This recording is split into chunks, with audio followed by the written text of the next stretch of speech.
Perfect. All right. So like I said, if you're here today, it's because you're thinking of recording your own lessons and posting these videos of your lessons for your students so that they can watch them anytime.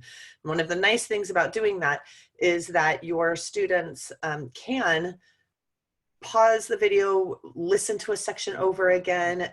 They can do some activities during the time that they're listening to the video in order to process their learning and check their understanding.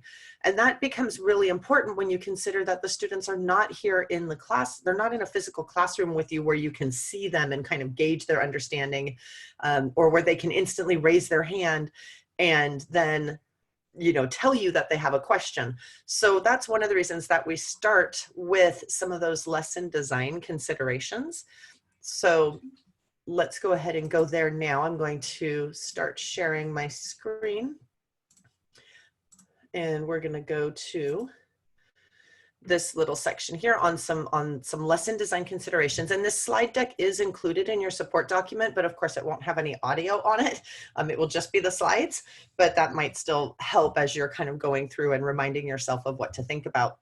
So as you're looking at your lessons, the videos that you would like to make for your learners, it's really important to first use the tools you're most comfortable with. There's a lot of technology kind of being thrown around if you just look just nationally and even around the world as people are starting to deal with this situation.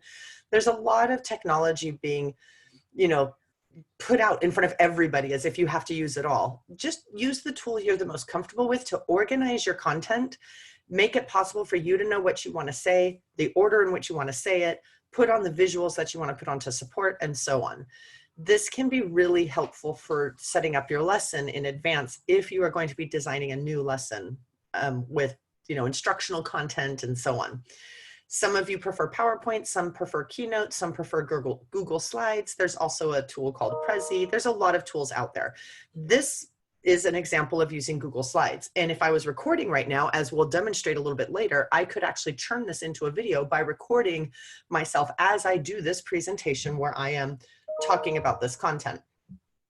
Another really important piece before you ever think about recording your lesson is that as you're designing, you really want to break your content into very small chunks and then build in some checks for understanding for those chunks. That might mean that a lesson that you normally would have done kind of in one longer segment within your physical classroom is now going to get broken into a couple of different videos in order to make them shorter and easier for your learners to process and digest. Welcome. Someone will be posting the support document in the chat for you. Use the tools that are available to you to focus your learners' attention on what you want them to pay attention to. For example, you can animate words and objects to appear when you want them to. You might have noticed that I've been doing that now. I didn't let this whole slide show up to you from the beginning. I told Google Slides to show you things one at a time while I'm talking to them so that my students, in this case, my participants, aren't reading the whole slide and ignoring the person speaking. You're only looking at what I have asked Google Slides to show you. Another important thing that you can do, is, there we go, use color, bold, underline, and so on in order to continue to focus the learner's attention. So you can do that in combination with animating your slides. And we do have a support document for things like Google Slides that show you how to do what I did here, if that's new to you. And that's also located on the hub on the technology training and support page. And then finally, provide visual support for the oral and printed language in your presentation.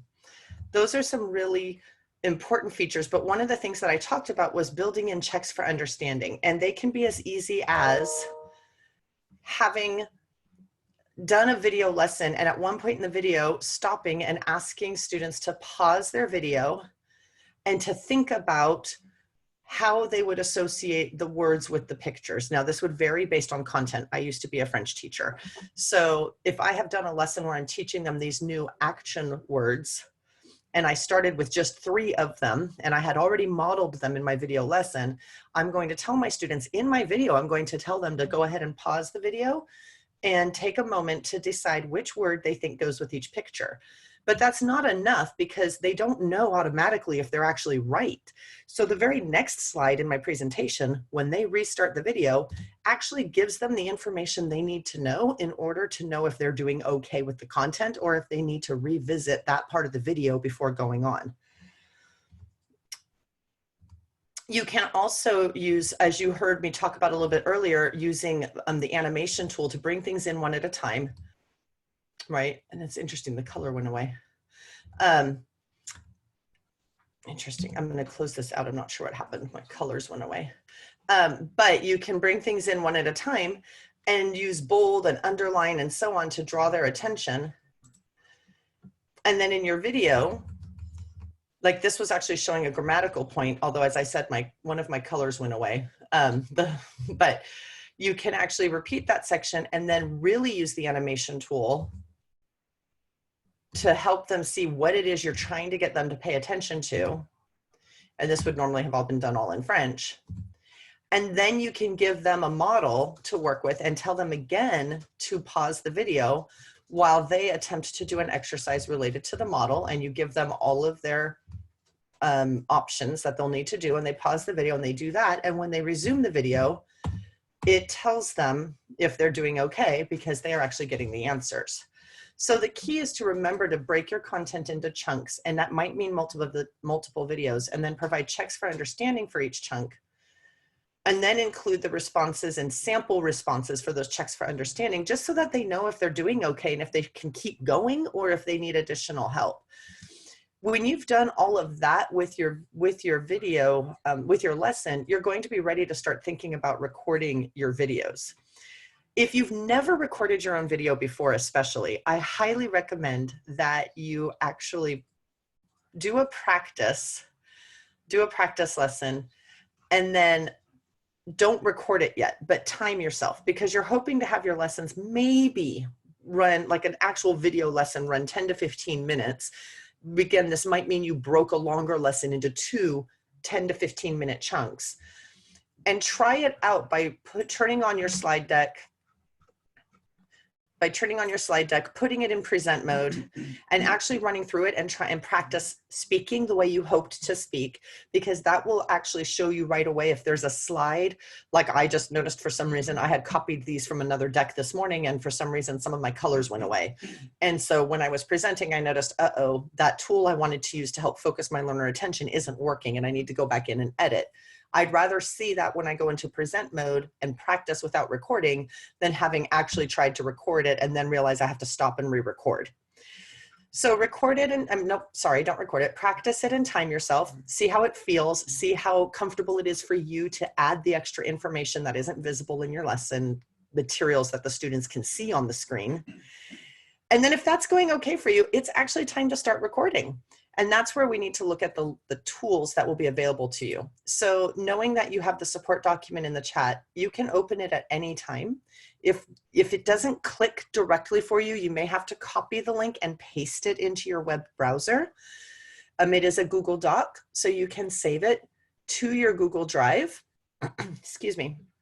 You can save it to your Google Drive once you open it.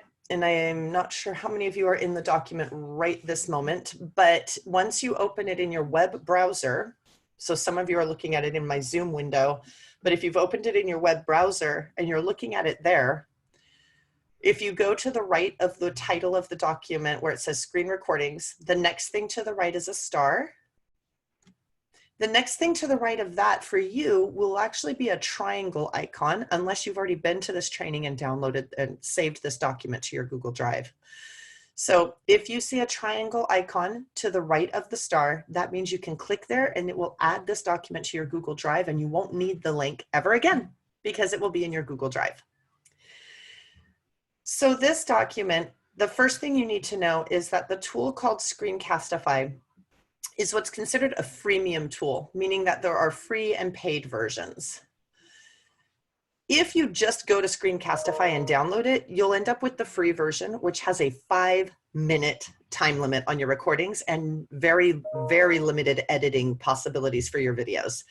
So it is highly recommended that when you get into this document, you jump down to the Screencastify area of the document, because as you notice, there are links at the top.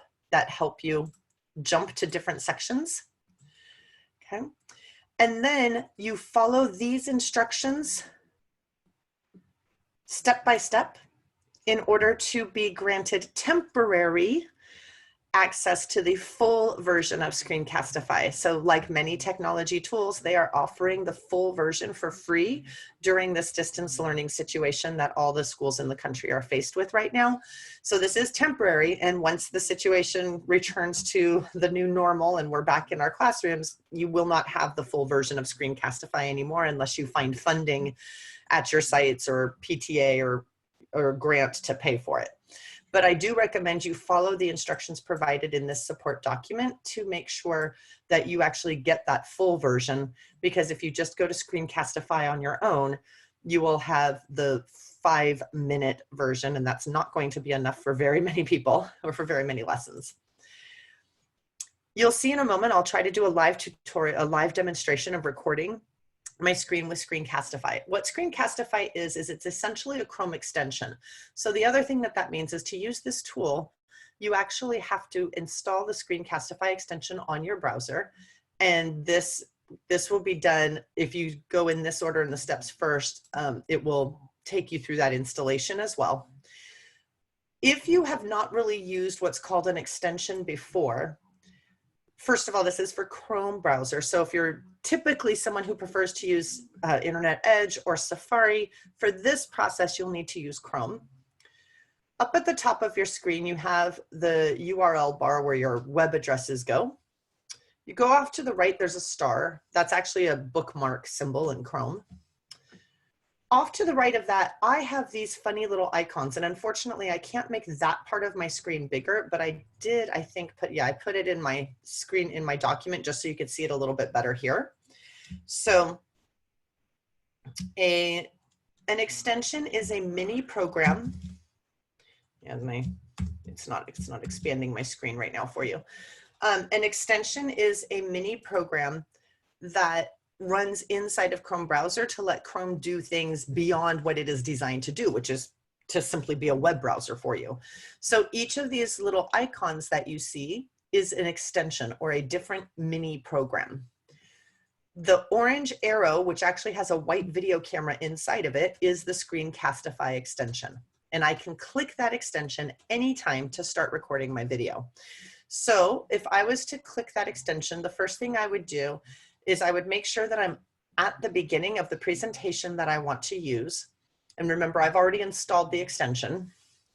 When I click it, it's going to open up a window that will invite me to decide what it is I would like to record. So it's offering me 3 choices. Would I like to record my browser tab, my whole desktop, or only my webcam, which would just be a big picture of my face on the screen while I talk? I'm going to turn off the embed webcam for a second, but the browser tab means that if you look across the top, I have 1, 2, 3, 4, 5, 6, 7, 8, 9, 10, 11 tabs open. The only tab it would record if I select browser tab is this one that I'm currently on, called Recording Your Lessons. If I happened to click to one of these other tabs, the video would stay here on this, and I would be talking about all these other tabs, but it wouldn't record the visual for that because I told Screencastify that I only wanted to record that browser tab and no other visuals. If I choose desktop, it will record everything that is visible on my desktop, whether it's on the web or in a program on my computer, or a file. If I have PowerPoint and I want to open a PowerPoint file, it will record that because it's on the desktop. If I choose webcam only, like I said before, that is just my webcam. It would just be a video of me talking. Then it wants me to decide what microphone I'm going to use for my recording. So I have an external microphone plugged into my computer right now, and it's kind of set to naturally recognize that since I've used it before. It's also going to ask me if I'd like to embed my webcam. That means that instead of having my webcam be the whole screen, my presentation will be most of the screen, but in the lower corner, there will be a webcam. Now I can't do that right now because I'm also using Zoom and I can't use it for two things at once. So I'm going to turn that off. If you choose to embed your webcam, you need to remember to save some space on the content that you're presenting for the webcam to live, right? It's going to, for example, if it's in my lower right corner, it's going to cover some of these words. If I want my students to see those words, that's not going to be helpful.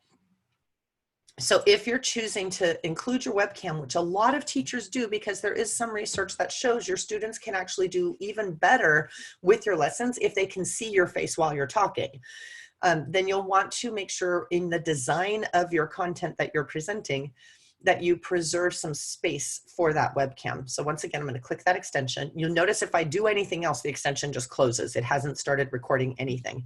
So if I click away from it, it just closes. Okay, we'll come back to the menus and some of the other things right now. But if I wanted to start recording my lesson, I'm going to ask you to notice a couple of things. I'm going to hit record. It's going to count down. And then in the lower left corner of my screen, and it will be small on your Zoom screens especially, briefly a toolbar will appear. It is a toolbar for Screencastify. I'll talk about it a little bit before I jump into the present mode of my presentation because you'll notice a change as soon as I go full screen with my presentation. So I'm going to hit record. Remember to look. You'll see a countdown in a second. Hold on, it's thinking really hard. Oh, that's right. First it wants to, yes? Yeah, you got it already. You saw it, yes. You want to, before you move on, clarification of the webcam for someone who wants to show themselves. Okay. What's the question? So they would like to record presenting language arts lessons using visual arts and drawings. So they would use the webcam. Is that correct? Yes. Now, if you don't need any further technology, for example, if you're going to actually, if you don't have the drawings saved on your computer or somewhere on the web where you can access them and you're going to physically show them in the webcam, you'll probably just want to have the full screen webcam. Nicole, that was my question. And yeah. I don't have, I will be producing the drawings myself. Oh, perfect. So you're going to want to do webcam only unless you're using an online or app-based drawing tool that lets you do it digitally. No, I'm just producing them. Perfect. Manually. So yeah, you would probably want to use webcam only. The other option you have, which could work really well, we'll talk about this a little bit later in the session, because you have the full version of Screencastify, if you follow those instructions to get the temporary full version, you can actually record your video with any device. For example, if you're more comfortable having someone hold a phone for you while you record and so on, you can record it on any device and then you can upload it to the editor in Screencastify and work with it from there. So you have a couple of options because you have access to the full version of Screencastify. And so you could, if it's easier to record, you could use a different camera, right? As long as you can get that video, which any video, even if it's on your phone, there are ways to get it over to your computer. As long as you can get it to your computer where you have Chrome browser so that you can upload it to Screencastify. So those are two options. One is to use the embedded webcam and hit record and just make sure, you might want to practice with that a few times, right? To make sure what's visible and how. Or to record the video separately on another device and then upload it into the editor in Screencastify, which I'll be showing a little bit later. Okay, thanks. You're welcome.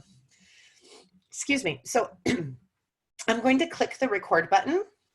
It's going to ask me what I want to record, you know, just to be sure. And I'm going to say I want to record my entire screen. I'm going to click share. Now we're going to have a message at the bottom that says I'm sharing my screen. Here's the countdown. I'm going to hide that message because otherwise it's in my video the whole time. I know I'm sharing my screen. I asked it to share. In the lower left corner, you can see this toolbar from Screencastify. This will pause my recording. This is helpful in case I need to open something, or for example, for the teacher who is just speaking, if there's a need to kind of finish up a section of the drawing before continuing with the next part of the recording. And then if I hit the play button, it will resume recording. I also have enabled in my settings an annotation tool so that I can, during my recording, I can underline or circle things. However, as you'll see in a moment, that toolbar disappears.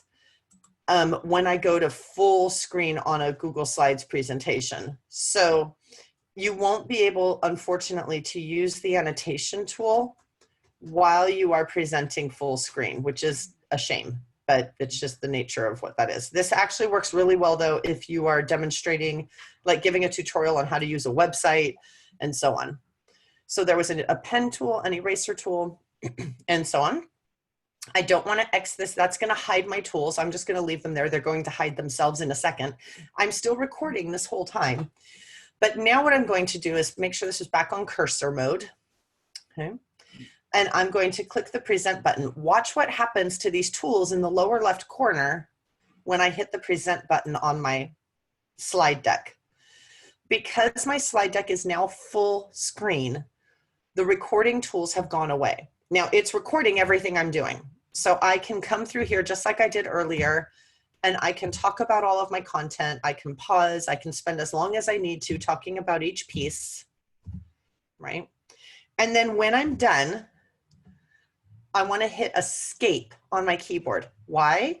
Because that's how you get out of the full screen mode of a presentation. Now that I've hit escape, my tools are available again in the corner, and I'm going to hit pause to pause this recording. And we're going to pretend that I'm done, and that was an amazing lesson, and I'm ready to go take a look at it in Screencastify. So I'm going to hit stop or end recording. Okay. And give it a second. It's going to open up Screencastify's little window to show that it's going to immediately launch your recording, and it's going to give you a chance to look at it, play it back. As much as nobody wants to do this, you do need to play your video all the way through from beginning to end to make sure that there were no glitches with the sound or with the visual before you post it for your learners. So as you can see, I'm going to turn on my sound, although I'm going to hide that message because otherwise it's in my video the whole time. So I know I didn't have Zoom set to actually share computer audio with you just now, so you'll probably just hear some kind of choppy noise in the background, but the audio did come through just fine. So you can see it's recording everything that I did. If I jump forward just a little bit, in the lower left corner, you can see this toolbar from Screencastify. This will pause my recording, will resume recording. I also have enabled in my settings an annotation tool so that I can, during my recording, I can underline or circle things. However, so then, as you know, as we said, once you go full screen on your slide deck, you can't see the annotation tools anymore, unfortunately, right? So it actually is showing, you'll notice it's showing everything I did, right? Everything I did is recorded from the screen so that the students can see it as well. A couple other things to notice here while you're here is it's untitled. I highly recommend you title your videos something that makes sense. You'll also notice that off to the right, it's failed to save. Awesome. So it's having trouble saving recordings. It probably thinks I'm signed out right now. Give me 1 second here. I'm going to see. I'm going to temporarily pause the recording for a second. I'm going to see. Perfect. All right. So what you have on the left was the title. We're going to talk about the editor in a moment. You could delete the video from right here if it turns out you don't like it. On the right, you have several ways to share your video. And you notice once in a while, it will say that it failed to share. Just tell it to retry. It did just fine now. So your video is already in your Google Drive. You didn't have to do anything for that to happen. Screencastify did it automatically. It actually creates a folder in your Google Drive called Screencastify the first time you make a recording. Excuse me. Every recording you make after that is saved to that folder. Because it's in Google Drive, that means you already have the option to get a link to that video and share it however it is you're communicating with your learners. So if you're using Remind or Class Dojo or Seesaw, you can just get the link from Google Drive and share it with your learners that way. If you're using Google Classroom, you can actually share your video directly to Google Classroom. The first time you do that, it will probably need you to sign in. Notice it did just open in my Gmail. Okay, that's what it's doing. Okay, it opened in my Gmail account. So, and then it's going to, I just switched to my San Juan Google account. It's going to ask me to choose which class I would like that video to go in, and what would I like Google Classroom to do with it. Do I want it to be an assignment, a question activity, an announcement, or do I want it to be material? So let's say I just want it to be resource material. I hit go in the lower right corner. You'll notice the video is right here. Now I have not edited this at all, but the video is here. I can describe it. I can add it to other classes if I would like to. And I can also associate it with a topic if I created topics in Google Classroom to organize it. And then I can post right now, or I can schedule that to post later if I don't want my students to see the video until next week, for example. You can also choose to publish straight to YouTube. You all do have a YouTube channel associated with your sanjuan.edu account. And then if you have your own external website, you can also get the embed code and you can embed that video so that it will play right within the website. So you have a lot of ways to share this. But let's talk about one other thing you might want to do right when your video loads. So when your video loads, you do have one simple editing feature available to you. You might recall that when it started, I had all these thumbnails visible and I was demonstrating to you how to see the toolbar from Screencastify. I don't necessarily want that in my lesson. So when you first start your video, you end up having to, especially if you're using something like Google Slides or PowerPoint, you start Screencastify before you go full screen, because if you go full screen, you can't see the Screencastify extension to start it or anything. So you have to go ahead and launch Screencastify and then it's recording and you want to go full screen. You may want to clip that beginning delay where you had already started recording, but you weren't going full screen yet. So if I take the scissor icon, and first of all, I'm just going to guess, where do I finally go full screen? In my case, I took a long time because I was demonstrating the annotation tool. So I want to clip, I'm going to clip a lot. I want to clip, there we go, at about 1:17. So I'm going to drag the scissors and I'm looking at the counter, the time clock in the lower left corner of my screen. And when it gets to 1:17, I'm going to stop. Maybe 1:18. Maybe, let's see, I'm going to stop right there because my slide deck is now full screen. So we're going to pretend that that's perfect. And you can also trim back from the end if there was something. So notice I had to get out of full screen to stop the recording. So I can trim back from the end. Presentation. Okay, and that's the end of my presentation. We're just going to pretend, and I'm going to hit Save Trim. Now be sure you want to actually usually put your cursor back at the beginning of that trim and play it. Because my slide deck is now full, and you want to play it all the way to the end and make sure you got what you needed. Presentation. Okay, so I got everything I needed, because once you hit Save Trim, if you trim the video, you can't get back the stuff you cut. So it's really important to go ahead and play the trimmed section. So I'm going to hit Trim. It's now going to make a video that just has the actual presentation portion for me. This is actually included even in the free version of Screencastify. You have this little scissor tool. Okay.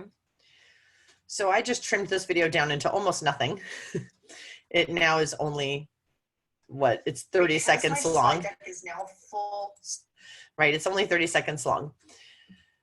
Right, so now, the other piece that I want to show you in Screencastify before I tell you about the iPad tools is what happens if, while you're recording your lesson, something happens during your video. The dog starts barking, you end up with a coughing fit, whatever. And you don't have to stop and re-record the whole thing. Once you have this full version of Screencastify, if something happens to interrupt your recording, just wait for that moment to pass. Give yourself a little cushion of like a second or two, and then pick up where you left off, or even repeat a little bit prior to that and keep on talking. Because if you open the editor, you'll actually be able to eliminate that chunk that was in the middle where something went wrong. So you don't have to start completely over. So when I open the editor, you'll notice a big change. First of all this sharing information is going to go away. This is also the place where a teacher like the one who was speaking earlier would be able to actually upload content to work within Screencastify. So if you have previously recorded content, excuse me, you can add it by using this editor by clicking the plus button, and it actually lets you add a file, a video file from Google Drive, or upload one from your computer. So in this case, it already loaded my video, but I could add more video content to this same video file by using that upload button. Or in the upper left corner, I can click new project, and that's where I can start a clean slate with just uploading a video that I already had. So what you see on the bottom is a time, like a time bar that shows you kind of your video in little visual chunks. Okay. And then, and of course you had also my zoom bar in there because it was in the way and I kept moving it. And you do see the scissor icon, but the scissor icon is different now.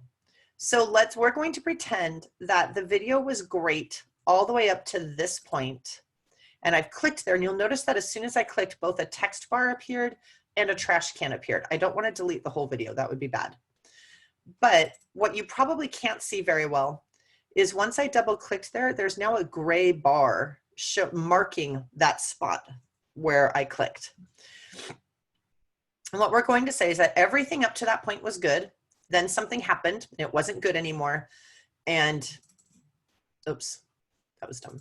Everything up to that point was good. And then there's a problem here. So the first thing I need to do is click the scissors and cut the video into 2 pieces.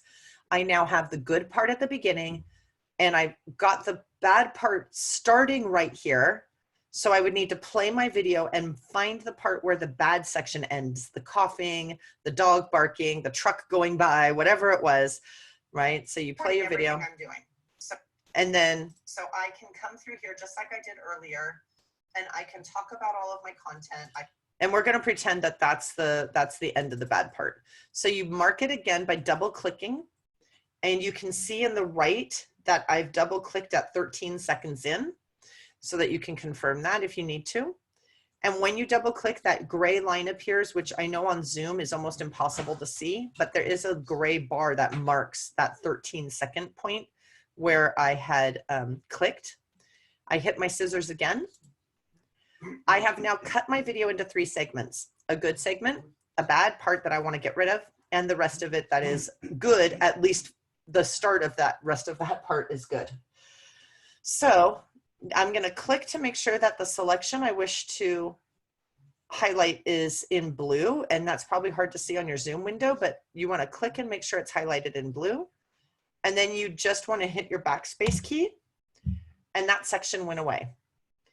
Now, it looks like there's this big old gap right here, but when you play the video, it will actually just stitch it together automatically so that it doesn't show a visual gap. Now, I didn't really provide a good place to cut. So you're going to hear this happen like mid-sentence probably, but I can pause. So you can see there was no real gap, even though it looks like there is one. It just went straight from the first segment to the second segment. And you can do that as many times as you need. You can say that there was another little bad chunk there. And I've actually managed to like eliminate even just a little 2-second problem by just marking it and cutting it so that I can separate it, and then hitting my backspace key to delete it, so that you can edit your video in that way. You might have noticed the text tool. If you wanted to add a piece of text to your video, it is very limited. If you click on the text tool, first of all, what I recommend you do is decide how long you want that text to show, and that you break your video into a chunk for just that text, because it will show that text for the entire frame. A frame is each of these little chunks of video. So if you have a really long frame, that piece of text is going to be in the middle of your frame for that whole time. So if you only want it to show for a short time, just use the scissors to break your big frame into a smaller frame. It doesn't matter where you are in this frame. If you hit text, it will appear the entire time. And then it will simply put the text in the middle of your screen. You can't move it, which I have found to be a little bit annoying. So if I go like this, I can highlight it. Okay, and now that word or series of words is going to be visible. There's actually a T on that frame that tells me that that bit of text is going to appear when that frame starts, and it's going to end when that frame is over. So if I hit play, hit escape on my keyboard. Why? So it only played for that chunk of time where I had where I put it with the text tool, and it is for just this frame. And when the cursor or the playback tool moves past that frame, the text goes away. So you can see it coming and going as I go across my time bar. There's my text. Now it's gone. But you can't move that text. It appears in the middle of the left-hand part of your screen, and it will stay there for the entire frame. So it's a very limited text tool. You have an undo button if you don't like what you just did. So I just got rid of my text. You can undo things. When you're done, you have to save this video to either your Google Drive or download it to your computer. So the editor is different. It doesn't give you that nice bar for sharing via YouTube or to Google Classroom. You actually need to either download it to your computer or save it to your Google Drive. Okay, so that is a difference with this part of the tool. And again, if you already have a video ready to use and you just need to make it shareable because it's sitting on the hard drive of your computer, you can go to New Project once you open the editor and create a new project. So it just deleted all my old ones because I didn't save them, which is fine. So I've said that I want to create a new project. I hit the plus tool, and I can now either grab something that's already in my Google Drive, or more likely for a lot of teachers who have videos on their computers, upload one from the computer. And then I can actually go back, and I have the scissor tool, I have the text tool, and I will be able to save it to my Google Drive, which means it will have the possibility of adding a link, or sorry, of getting a link that I can communicate to my students. So that is a quick overview of two parts of Screencastify. If you look up at the top where my cursor is, and you can kind of see that I'm toggling back and forth, I actually was in two different parts of Screencastify. I was in the first part where I recorded that initial lesson. I gave it a name. I trimmed the beginning and end of it, and I saw that I could share that clip to Google Classroom. Then I clicked on Open in Editor, and that brought me over to a whole new tab that looked a little bit different, where it reloaded my video and let me edit it with a couple more features, not tons. And it gave me the option to save it either to my computer or to my Google Drive. You can actually get to your editor, I'm going to close this, in a number of ways. If you click your Screencastify extension again, and then click on the three buttons up at the top of your screen, on the three lines, that's always, it's kind of a universal symbol for click here, there's more. You actually can get to all of your recordings that were done with the regular recording tool, not the edited ones with the editor, but these are all the recordings that I've done with my regular recording tool. And you have a delete key where you can actually immediately delete a video.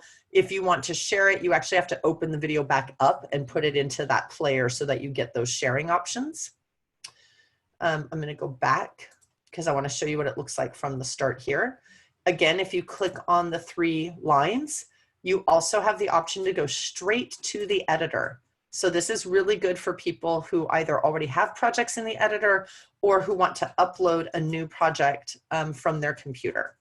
So you can launch that strictly by going to the Screencastify extension. That's kind of how you turn the whole thing on. The other thing to look at in Screencastify is you do have some settings. There's not much. I've not needed to do anything with these, but you can take a look at your settings.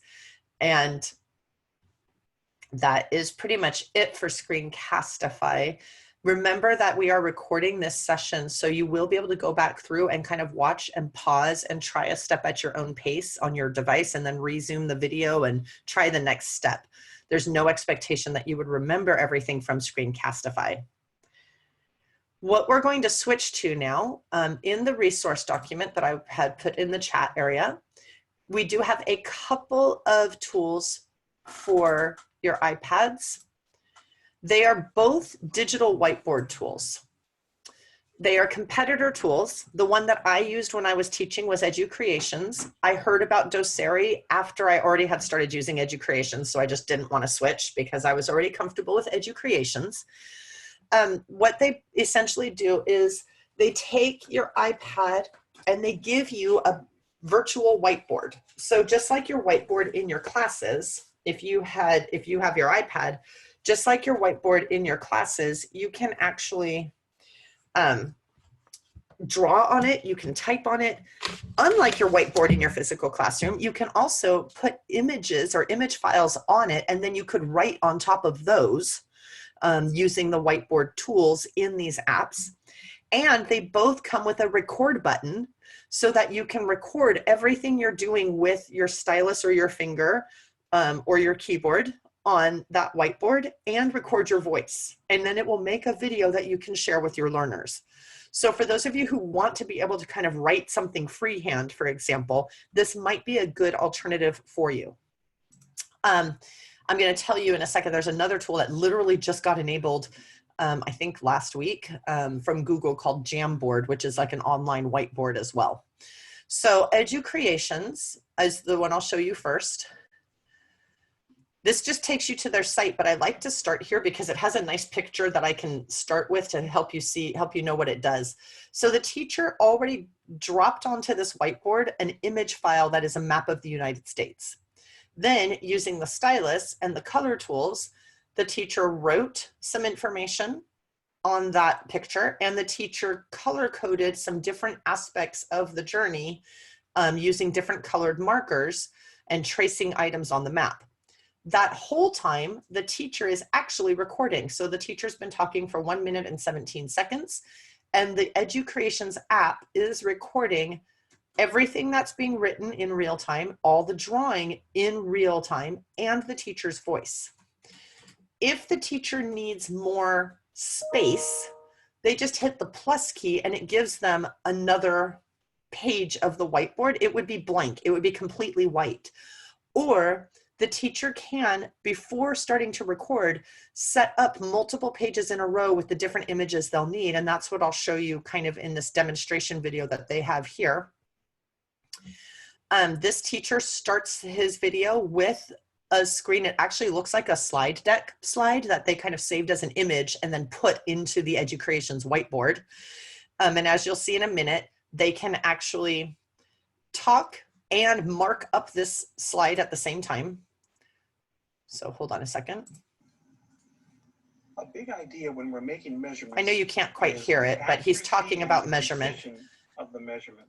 Okay. Now, both of those mean slightly different. So you'll notice he was able to underline, and it recorded his voice while he was underlining. And if I go a little bit over here, you'll see that as he kept talking. Here, we can see that many people have. He's been adding these check marks, adding that arrow, and so on. But then he had a whole nother set of pictures ready. So he was able to just ahead of time put this picture in. He hit the plus, added a new page, put a picture on that page, hit the plus, added a new page, put the picture on that page. And then while he's talking, he literally just swipes on his iPad to get to the next page that he's already pre-prepared, right, ahead of time. So let's take a look at something else he put in his thing. So in this case, now he had one ready with some typing, which he typed ahead of time, and a picture, but during his video, he's adding the annotations. This kind of goes back to what we were talking about at the beginning. It helps your students focus on what's important because some of the content is being added in kind of one at a time as the teacher is talking, so that the students are gaining information over time rather than having everything on the screen visible all at once. Centimeters. No, it's not. This one here would be 2.3 centimeters. And this next one over, that would be 2.4 centimeters. So this red line. So as you can see, this teacher has put in these different items. Hold on, I'm trying to get to go faster. There we go. And this teacher just kept hitting the plus button prior to recording this video and putting in ahead of time all the pictures the teacher was going to need for that lesson, so that when he hit record, all he had to do was talk, right on his pictures and swipe to get to the next page.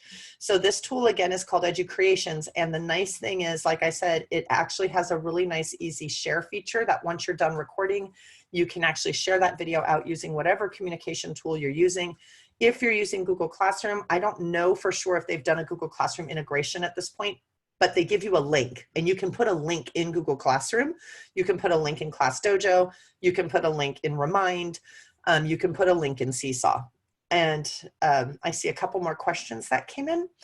Let me go into the chat a little bit. Do you need to launch Screencastify through your portal? No, actually Screencastify, again, as we said at the beginning, Screencastify is what's called a Chrome extension. That means it's a mini program that launches from this extension area when you are in Chrome browser. That is the only way to launch Screencastify. You must be using Chrome. You must install the extension following the instructions provided to get the free version of it on the support document. And as we demonstrated earlier, you will click that Screencastify button to launch it. That is the only way to start it. So it does have to be in your Chrome browser. So thank you for asking that so that we could review that step because it's very important. EduCreations is an app for your iPad, so you would launch it from your iPad. However, it does have a desktop version. The desktop version is not free. And that is also true of Doceri. So the app for your iPads are free, but the desktop version is not, unfortunately. I did provide you with a link to a tutorial for EduCreations, and I also provided you with a link to the Doceri tutorials and sample lessons, because if you've never used either tool, you might want to look at both and decide which interface works best for you, because ultimately the right tool is the one you like and the one you will use. So if you don't like the interface of one tool, it doesn't matter how good the tool is, you're not going to use it. Excuse me. So since you have a choice, you might as well look at them both. I did mention very briefly that we do currently have access to Jamboard. I think it's enabled district-wide yet. It's kind of brand new as far as the enabling goes. And that is it's a Google tool that provides you with a virtual whiteboard. And that means you could use Screencastify to record yourself while you're using that whiteboard. I'll show it in just a second, but I'm looking at this question with the document camera.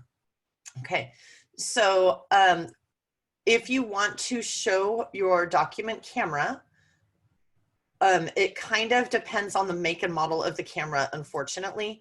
I actually had a little bit of support for that in my Zoom support document because the process, well, it would be similar. If you can get the image from your document camera to show on your screen, then Screencastify can record it as long as, sorry, let me go back to that, as long as you choose desktop and not just browser tab, right? If you choose desktop, it's going to offer you the opportunity to record your entire screen, and therefore whatever you see on the screen is what Screencastify sees and records on the screen. So if you can hook up your document camera and turn it on such that the image is showing on the computer screen, then yes, you could record it using Screencastify. Okay. And how that happens depends on the model of the camera and the computer you're using. So there's a lot of variables there, but if you can get that to happen, then it will work. The other thing you could try is if you go into Zoom, in my support document for Zoom, which when you go into Portal, and if you click on the distance learning tile, and if you don't see the distance learning hub tile, just search for the word distance and it will appear. Go to the technology training and support page, and you will see that all my support documents are in one place. If you go to the one for Zoom, there is a little bit of support there for two different ways I've noticed the document camera working depending on the model of camera. It's not foolproof. There's still a couple of teachers who haven't been able to get their particular document camera and computer to work together with Zoom, but I've provided two different ways that it could work. You can record your sessions in Zoom. It will save to the hard drive of your computer. So if you can't get it to show up in Screencastify, you might be able to get it to show up in Zoom using the help document that I've provided there, which does have a section on using your document camera. And that might provide another option for you if you're trying to demonstrate something that you would like to use by writing on paper, for example. Okay. Nicole, yep. Elizabeth has a question that's a little bit, but may speak to other people who may run into this. She wanted to do the Edu Creations on her iPad, but it is asking for her Apple ID password, and she didn't set up the iPad, so she was a little bit unclear about which password to use. So unfortunately, the district sent out a message quite a while ago about the fact that the iPads, if you happened to have had, if you had set up an Apple ID with your san juan.edu address, the district and all school districts, because of something Apple changed, they reclaimed those addresses and those IDs. So I, for example, had to go through a whole process to like reset my Apple ID. I would recommend you put in a technology services ticket and mention that it is you need help resetting the password on your district distributed iPad so that you can install software. And then they actually have a couple of staff members who only work with Apple devices. So they'll forward that ticket directly to those people for you. But you will probably need a little bit of support at this point because your Apple ID has already been reclaimed by the district. If you used the San Juan EDU email address. If you had a different email address that you used and you just don't remember it, you should be able to use the password reset tools available with Apple in order to get it back. Okay. The one thing before we're about to go, we only have a couple more minutes, but I did want to show you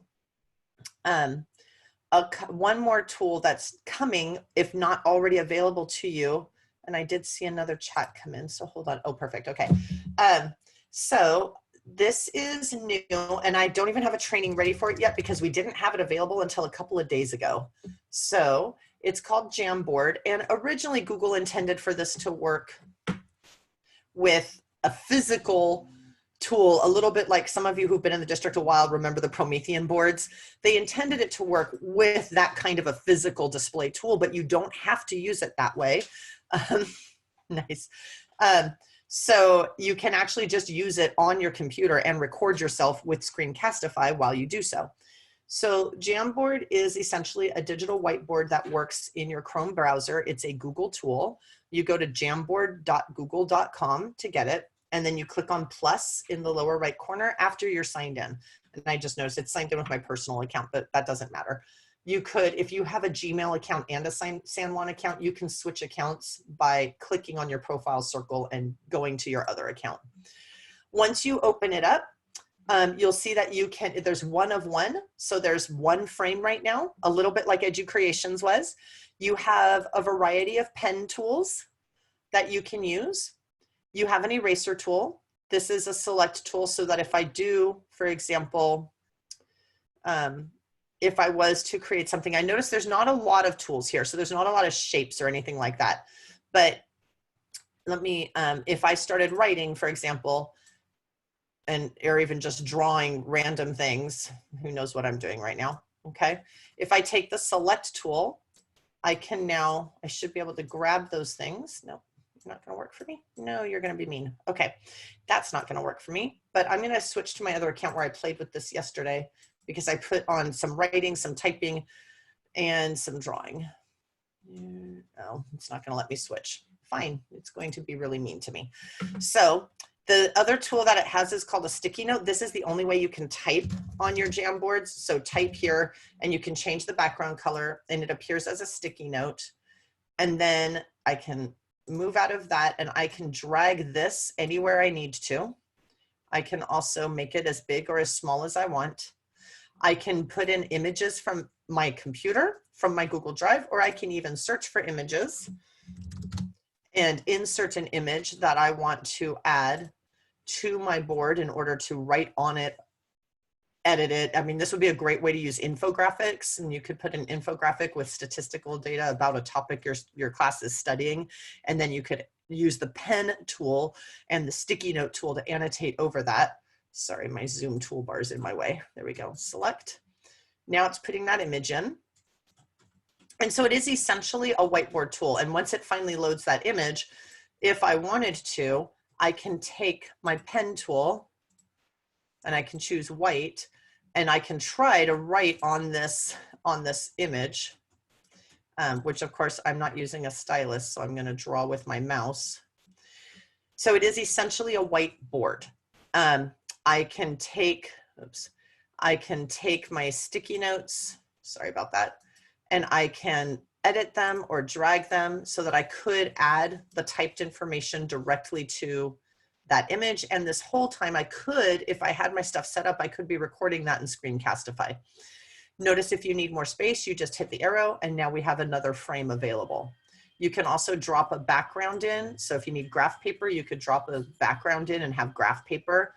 And so on. So that's another whiteboard tool that you could use in conjunction with Screencastify to record a lesson if you needed to do that. And I'll just take care of these last questions and we'll be done for today. So, Nicole, yeah.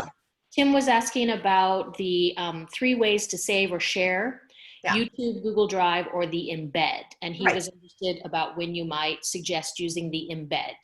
You would only use the embed feature. Sorry, I was just reading that now, but I didn't see what the question was, just the statement. I misunderstood and thought he wanted to embed the webcam. So you only use embed if you actually have access to a separate website that you edit that allows you to insert what's called the embed code. And so you use embed. I'm sorry I don't mean to promo, but I know that I have one on here that I can show you. Usually when you do a website, you might link to something outside, like this is a link and they can just click on it. You could do that with your video.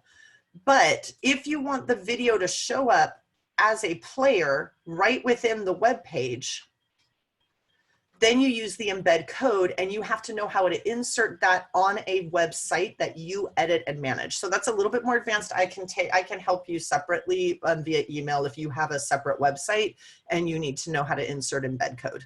We also used embed codes all over the hub. I used embed codes to embed this calendar so that it is a link. You could click to go and view it that way, but I also just embedded it. That's done with a feature called embed codes. And we have videos embedded on the hub as well.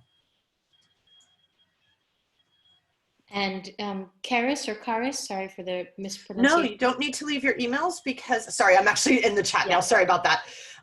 Remember that this is time you're already being paid for. So there's no hours available for this time. This is your regular work day and you're already receiving salary for this time. And I also actually can now get a report from Zoom.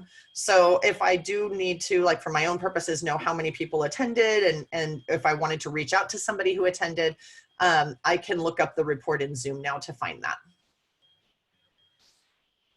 You're so welcome. So I'm going to pause the video right now, or the recording.